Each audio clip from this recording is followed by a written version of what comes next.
friends, welcome to my YouTube channel और today's topic is profitability ratio। अभी तक आपने अकाउंटिंग रेशियो के 3 टाइप्स के रेशियो जो है कर लिए हैं, जिसमें आप लोगों ने सबसे पहले लिक्विडिटी रेशियो के बारे में किया, उसके बाद सॉल्वेंसी रेशियो और उसके बाद आप लोगों ने टर्नओवर रेशियो के बारे में किया। आज हम जो करेंगे वो प्रॉफिटेबिलिटी रेशियो के बारे में करेंगे। तो प्रॉफिटेबिलिटी रेशियो से आप क्या समझते हैं, what do mean bye profitability? Each and everybody know the main motive of any business organization to earn more profit। सभी व्यवसायों का मुख्य उद्देश्य जो है वो लाभ कमाना होता है और लाभ जो है बिजनेस की, दूसरे शब्दों में आप बोल सकते हैं बिजनेस की प्रोग्रेस को मेजर करने का सबसे बड़ा माध्यम माना जाता है, सबसे बड़ा मीन माना जाता है। तो किस प्रकार से प्रॉफिटेबिलिटी रेशियो के अंदर हम व्यवसाय की प्रॉफिटेबिलिटी को मेजर करेंगे और किस प्रकार से इंडिकेट करेंगे, किस प्रकार से हम कंपैरिजन करेंगे और किस प्रकार से हम इस बात का आंसर देंगे कि हमारी जो प्रॉफिटेबिलिटी कंडीशन अच्छी है। क्योंकि आप सभी जानते हैं कि एफिशिएंसी ऑफ मैनेजमेंट जो है वो उसकी प्रॉफिटेबिलिटी को भी इंडिकेट करती है कि अगर मैनेजमेंट अच्छा कार्य करते हैं तो इसका मतलब है कि व्यवसाय की ओवरऑल प्रॉफिटेबिलिटी जो है वो इंक्रीज होगी। क्वेश्चन है कि किस प्रकार से जो है वो प्रॉफिटेबिलिटी रेशियो निकालेंगे। प्रॉफिटेबिलिटी रेशियो जो है हम जनरली 3 प्रकार से जो है निकालते हैं, on the basis of sale, on the basis of investment और on the basis of earning per share. जिसमें on the basis of sale में आप जो रेशियो निकालते हैं, सबसे पहले ग्रोस प्रॉफिट रेशियो, फिर नेट प्रॉफिट रेशियो, फिर ऑपरेटिंग रेशियो या फिर ऑपरेटिंग प्रॉफिट रेशियो। तो इस प्रकार से आप on the basis of sale जो है वो 3 प्रकार से जनरली इसको बांटते हैं। Number 1 gross profit ratio, number 2 net profit ratio, number 3 operating ratio. अब अगर बात करें बेस्ड ऑन इन्वेस्टमेंट में, तो बेस्ड ऑन इन्वेस्टमेंट में हम रेशियो को जो एक ही प्रकार से निकालते हैं, जिसमें हम रिटर्न ऑन इन्वेस्टमेंट निकालते हैं।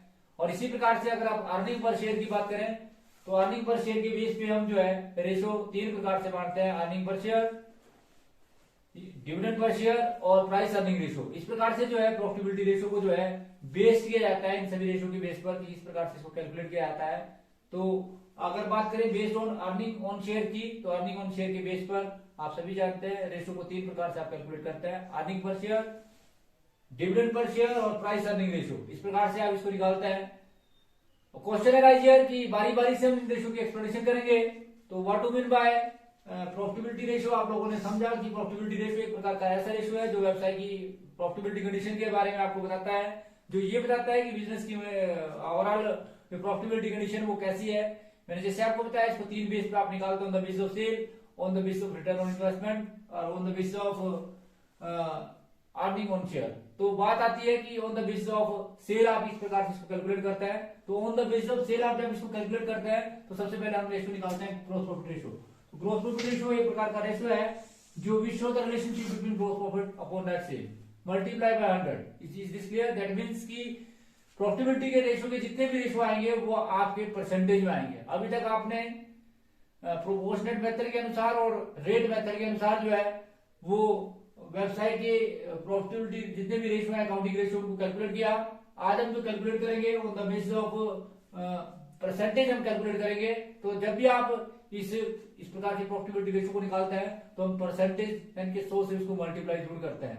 तो GP ratio is the ratio which show the relationship between gross profit upon net sale multiplied by 100. So higher is the ratio, better is the result. It is very much clear here. Operating profit को, operating ratio को छोड़कर, operating profit ratio नहीं बल्कि operating ratio को छोड़कर जितने भी ratio होंगे वो सारे के सारे रेशियो जितने हाई रहते हैं उतना बेटर बिजनेस के लिए रिजल्ट बेटर माना जाता है। Higher is the ratio, better is the result. It is indicate that the profitability condition of the business is good. तो सबसे पहले आप ग्रोस प्रॉफिट कैसे निकालते हैं वो आपको बताया था कि ग्रोस प्रॉफिट को निकालने का जो फार्मूला होता है sale minus cost of goods sold. Number 2 बात कि total of the credit side item minus total of debit side के आइटम को अगर आप घटाते हैं तो आपके पास ग्रोस प्रॉफिट आता है। तो sale minus cost of goods sold, cost of goods sold को आपको पता है कैसे निकालते हैं, opening stock plus direct expenses plus purchase minus closing stock, वो आपका कॉस्ट ऑफ गुड्स सोल्ड आता है। और अगर आप बात करते हैं कि ग्रोस प्रॉफिट कैसे निकालते हैं तो सेल में से, नेट सेल में से आप घटाते हैं cost of goods sold. What do mean by net sale? Sale minus sale return is called gross sale minus sale return. That means total sale minus sale return is called net sale. तो the ratio which show the relationship between gross profit upon net sale is called gross profit ratio, higher is the ratio better is the result. बात आती है कि जब आप gross profit ratio को निकालते हैं तो आप क्या प्रिपरेशन करेंगे या कैसे इसमें गड़बड़ी की जा सकती है, विंडो ड्रेसिंग जैसी डीमेरिट इसके अंदर पाई जाती है। If the business wants to increase the profitability of condition of the business, क्या करेगा, अपनी सेल को बढ़ा देगा, कॉस्ट को कम कर देगा। It is very much clear the gross profitability condition of the business is good. आपको व्यवसाय की ग्रोस प्रॉफिटेबिलिटी कंडीशन जो अच्छी दिखेगी, कब दिखेगी, यदि आप बिजनेस की सेल को बढ़ा देते हैं और कॉस्ट ऑफ गुड्स सोल्ड को डिक्रीज कर देते हैं, तो क्या होगा, आपकी जो ग्रोस प्रॉफिटेबिलिटी कंडीशन है वो ऑटोमेटिकली इंक्रीज हो जाएगी। इससे उल्टा यदि आप व्यवसाय की ग्रोस प्रॉफिटेबिलिटी कंडीशन को कम करना चाहते हैं, अगर आप दिखाना चाहते हैं कि व्यवसाय की ग्रोस प्रॉफिटेबिलिटी कंडीशन जो है वो अच्छी नहीं है, तो ऐसी कंडीशन के अंदर आप क्या करेंगे, आप सेल को कम कर देंगे या कॉस्ट को इंक्रीज कर देंगे, जिससे भी आपकी व्यवसाय की ग्रोस प्रॉफिटेबिलिटी कंडीशन जो है वो अच्छी नहीं आएगी। तो that means that is depend upon window dressing जैसी money manipulation in account is also possible. That means कि if you want to increase the gross profitability condition and the gross position of the business, so you have to do just like that, the sale is increase या profit को बढ़ाने के लिए sale is increase and cost is decrease and vice versa. That means कि यदि आप चाहते हैं कि ग्रोस प्रॉफिटेबिलिटी कंडीशन अच्छी नहीं दिखाई जाए तो आप क्या करते हैं, sale is decrease and the value of closing stock is increase and the cost is also increase. तो इस प्रकार से अगर आप ऐसा करते हैं तो इससे भी आपकी व्यवसाय की ग्रोस प्रॉफिटेबिलिटी कंडीशन अच्छी नहीं दिखेगी। तो ये कुछ एक बातें जो आपने ध्यान रखनी है भी, अगर आपने व्यवसाय की प्रॉफिटेबिलिटी कंडीशन को जो है वो ठीक दिखाना है। नंबर 2 बात ये है कि इस बात का ध्यान रखिए कि ग्रोस प्रॉफिट को निकालने के लिए डायरेक्ट एक्सपेंसेस को इंक्लूड किया जाएगा, अदर एक्सपेंसेस को इंक्लूड नहीं किया जाएगा। तो ग्रोस प्रॉफिटेबिलिटी कंडीशन के बारे में आपने पढ़ा कि what do mean by gross profit ratio. दूसरा रेशियो है आपका, वो है कि आपका net profit ratio. Net profit ratio show the relationship between net profit upon net sale multiply by 100। That means कि the ratio which show the relationship between, जो एक प्रकार का ऐसा रेशियो जो शुद्ध लाभ या हानि के बीच में रिलेशन स्थापित करता है सेल के साथ और उसको 100 से मल्टीप्लाई किया जाता है। Higher is the ratio better is the result, जितना अधिक आता है व्यवसाय के लिए उतना अच्छा माना जाता है। It is very much clear है कि ये रेशियो जितना अच्छा अधिक आता है उतना व्यवसाय के लिए अच्छा माना जाता है। क्वेश्चन है हियर कि नेट प्रॉफिट कैसे निकालते हैं। Each and everybody know net profit जो निकालने का तरीका जो होता है, आप सभी जानते हैं कि नेट प्रॉफिट जो है हम ग्रोस प्रॉफिट में से जितने भी खर्चे हैं, ग्रोस प्रॉफिट में जितनी भी इनकम है, चाहे ऑपरेटिंग है चाहे नॉन ऑपरेटिंग है, उनको जोड़ दिया जाता है और जितने भी आपके खर्चे उनको घटा दिया जाता है। नॉन ऑपरेटिंग इनकम में मतलब आपको क्या चीजें शामिल की जाती है, ऐसी इनकम जो व्यवसाय के सामान्य संचालन से ना हो, या ऐसा इनकम जो व्यवसाय के सामान्य संचालन से उसे आप ऑपरेटिंग इनकम बोलते हैं, और ऐसी इनकम जो व्यवसाय के सामान्य संचालन से ना हो उसे आप नॉन ऑपरेटिंग इनकम बोलते हैं। तो नॉन ऑपरेटिंग इनकम के अंदर जैसे interest receive, dividend receive, commission receive, rent receive, इस प्रकार की इनकम जो है नॉन ऑपरेटिंग इनकम के अंदर आती है। इसी प्रकार से नॉन ऑपरेटिंग एक्सपेंसेस जो है या ऑपरेटिंग एक्सपेंसेस जो इसमें से लेस कर दिए जाते हैं, जिसमें आप सभी जानते हैं कि अगर सेल से अगर स्टार्ट करें तो सेल में से अगर आप कॉस्ट ऑफ गुड्स सोल्ड घटाते हैं तो जीपी आता है। जीपी में से अगर आप सारी इनकम जोड़ दें, ऑपरेटिंग और नॉन ऑपरेटिंग इनकम को जोड़ दें और सारे खर्चों को उठा दें, चाहे वो ऑपरेटिंग एक्सपेंसेस हैं चाहे वो नॉन ऑपरेटिंग एक्सपेंसेस है, जैसे रेंट या office expenses, administrative expenses, selling and distribution expenses, interest allowed, dividend paid, इसी प्रकार से कोई अन्य खर्चा, बैड एड्स, डेप्रिसिएशन, इन सारे खर्चों को हटाने के बाद जो प्रॉफिट आता है वो आपका नेट प्रॉफिट होता है। Higher is the ratio better is the result, जितना अधिक आता है व्यवसाय के लिए उतना अच्छा माना जाता है। ये रेशियो जो है वो इस बात की ओर इंडिकेट करता है कि आपका जितना अधिक ये प्रॉफिट आएगा उतना व्यवसाय की प्रॉफिटेबिलिटी कंडीशन अच्छी मानी जाएगी। It measure the management efficiency, that means कि मैनेजमेंट जो अच्छे कार्य कर रहा है नहीं कर रहा है। कई बार आपके पास 2 वर्षों का डाटा दिया होता है, आप नेट प्रॉफिट रेशियो निकालते हैं जिसके बीच में हम रिलेशन स्थापित करते हैं। रिलेशन स्थापित करने के बाद यदि पिछले वर्ष की तुलना में इस वर्ष जो आपका परसेंटेज में कम आया तो क्या होगा कि आप ये बोलेंगे कि मैनेजमेंट जो है एफिशिएंटली काम नहीं कर रहा है, दैट मींस कि the profitability condition of the business is not good. The reason being कि आपका कुछ ना कुछ कमियां बिजनेस के अंदर रही होंगी, उन कमियों को दूर करने के लिए स्पेशल स्टेप जो है वो आपको उठाने पड़ेंगे जिससे आपकी प्रॉफिटेबिलिटी कंडीशन जो है बढ़े। तो इंडिकेट देता है मतलब मैनेजमेंट को ओवरऑल एफिशिएंसी इंटरप्रिटेशन करने के बाद, एनालिसिस करने के बाद, तो नेट प्रॉफिट रेशियो जो है ये भी आपको इस बात की ओर इंडिकेट करता है। उसके बाद अगला रेशियो जो है वो आपका है जी ऑपरेटिंग रेशियो। आप सभी जानते हैं operating ratio show the relationship between operating cost divided by net cell. Ratio which show the relationship between operating cost divided by net sale multiply by 100। What include operating cost? Operating cost में क्या include होता है? Question है rise कि operating cost होती क्या है? Operating cost के include cost of goods sold plus operating expenses. Operating cost include cost of goods sold plus operating expenses. Operating expenses include office expenses, administrative expenses, selling and distribution expenses, financial expenses कुछ जैसे dividend paid, discount allowed. That means कि non-operating income is non-operating losses are not included. Like for example, अब आप लोग पूछें कि भी कौन सी चीजों को शामिल नहीं किया जाएगा, non-operating expenses या non-operating losses like loss on sale of any investment, loss on sale of any fixed asset. इस प्रकार के जो खर्चे होते हैं उनको नॉन ऑपरेटिंग खर्चों को जो इसके अंदर शामिल नहीं किया जाएगा। तो इक्वेशन ध्यान रखना इस बात का, क्वेश्चन के अंदर आपको क्वेश्चन का करने का तरीका यदि बताओ कि cost of goods sold plus operating expenses plus non operating expenses, like मतलब कहने का ये है कि नॉन ऑपरेटिंग एक्सपेंसेस के अंदर जो कुछ खर्चे हैं जो बिजनेस के सामान्य संचालन से नहीं होते हैं, जैसे आपका profit on sale of, loss on sale of any fixed asset या loss on sale of any investment, इस प्रकार के खर्चों को शामिल नहीं किया जाएगा। बाकी डिविडेंड रिसीव, इंटरेस्ट रिसीव या डिस्काउंट अलाउड, एडवर्टाइजमेंट एक्सपेंसेस, ये सारे खर्चे शामिल किए जाएंगे। तो इसका मतलब है कि आप लोगों ने इस बात का विशेष ध्यान रखना है कि नॉन ऑपरेटिंग एक्सपेंसेस को, non operating expenses like profit on sale of fixed asset and profit on sale of, loss on sale of investment या loss on sale of fixed asset जो है इनको शामिल नहीं किया जाएगा। तो ऑपरेटिंग कॉस्ट जो है इंक्लूड करती है, क्या करती है, नंबर 1 आपको पता होना चाहिए कि cost of goods sold plus operating expenses include इसमें किए जाते हैं और इसको नेट सेल्स से डिवाइड किया जाता है, 100 से मल्टीप्लाई किया जाता है।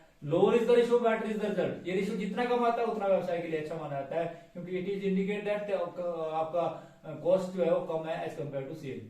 कॉस्ट को आपने रिड्यूस किया, यदि कॉस्ट इंक्रीज होगी तो ऑटोमेटिकली आपका ऑपरेटिंग रेशियो जो है वो ठीक प्रकार से इंडिकेट नहीं करेगा। दैट मींस कि हायर इज द रेशियो, मतलब better is not result.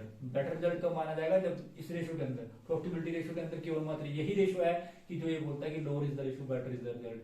Otherwise अगले रेशियो में तो ये कहा जाता है कि higher is the ratio better is the result, जितना अधिक आता है उतना व्यवसाय के लिए अच्छा माना जाता है। उसके बाद अब बात करते हैं अगले रेशियो की, रिटर्न ऑन इन्वेस्टमेंट। तो शेयर की बेस पर तो आपने 3 रेशियो कर लिए, जिसमें आप लोगों ने रिलेशन जो स्थापित किया वो शेयर के साथ ही किया, नेट शेयर के साथ रिलेशन स्थापित किया, जिसमें आपने ग्रॉस प्रॉफिट रेशियो पढ़ा, उसके बाद आपने नेट प्रॉफिट रेशियो पढ़ा, उसके बाद आपने ऑपरेटिंग रेशियो पढ़ा। अब on the basis of investment, on the basis of investment जो है वो आपका रेशियो एक ही प्रकार का है, जिसको आप बोलते हैं return on investment.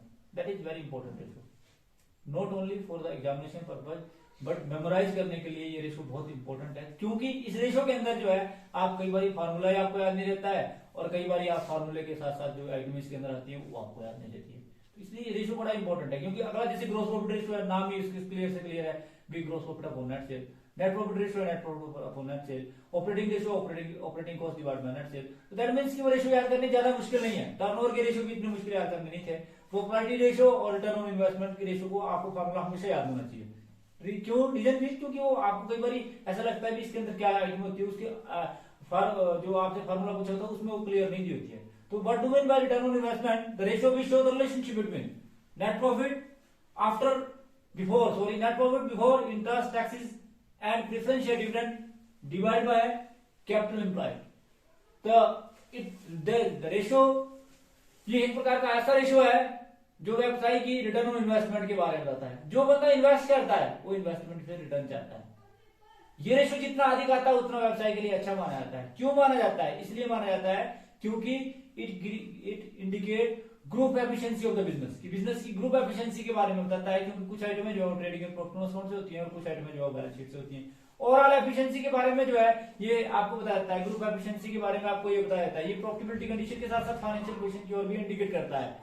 High is the ratio better is the result, ये रेशियो जितना अधिक आता है उतना व्यवसाय के लिए अच्छा माना जाता है। इट इंडिकेट दैट जितना ये अधिक आता है उतना व्यवसाय के लिए अच्छा माना जाता है। इस रेशियो के अंदर net profit before tax, interest and dividend को शामिल किया जाता है।